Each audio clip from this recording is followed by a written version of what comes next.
চাঙ্গা করে বাংলার 10.5 কোটি 11 কোটি মানুষের পাশে দাঁড়াতে পারে, সেটা আমাদের মাননীয় নেত্রী, বাংলার 3 বারের মুখ্যমন্ত্রী, সারা ভারতবর্ষের একমাত্র মহিলা মুখ্যমন্ত্রী, তিনি দেখিয়ে দিয়েছেন।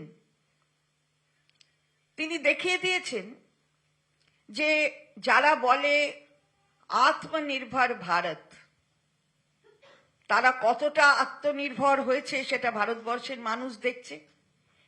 কি হবে 2047 সালে সে কথা বলতে ব্যস্ত যেখানে কেন্দ্রীয় সরকার, সেখানে বাংলার সরকার এবং মাননীয় মুখ্যমন্ত্রী দেখিয়ে দিয়েছে আত্মনির্ভর বাংলা।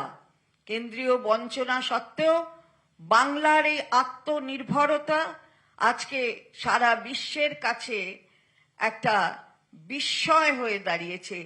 কারণ আমাদের নেত্রী, বাংলার মুখ্যমন্ত্রী, তিনি জানেন যে কিভাবে সংসার সামলাতে হয়।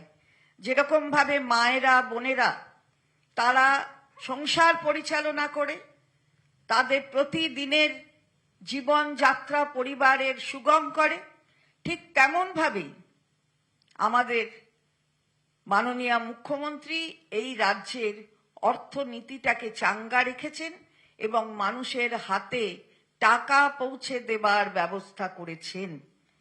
আমরা বলতে চাই যে ডাবল ইঞ্জিন সরকার বারবার অনেকে অনেক কথা বলে। এখানে বাংলা মুখ্যমন্ত্রীর নেতৃত্বে দেখিয়ে দিয়েছে সিঙ্গল ইঞ্জিন সরকার কি করে। বাংলায় এই সিঙ্গল ইঞ্জিন সরকার আজকে আত্মনির্ভরতার পথ প্রসারিত করেছে এবং সেই সারা ভারতবর্ষের কাছে নজির সৃষ্টি করেছে। যেরকম কুণাল ঘোষ বললেন, এটা একটা ঐতিহাসিক বাজেট হয়েছে। প্রথম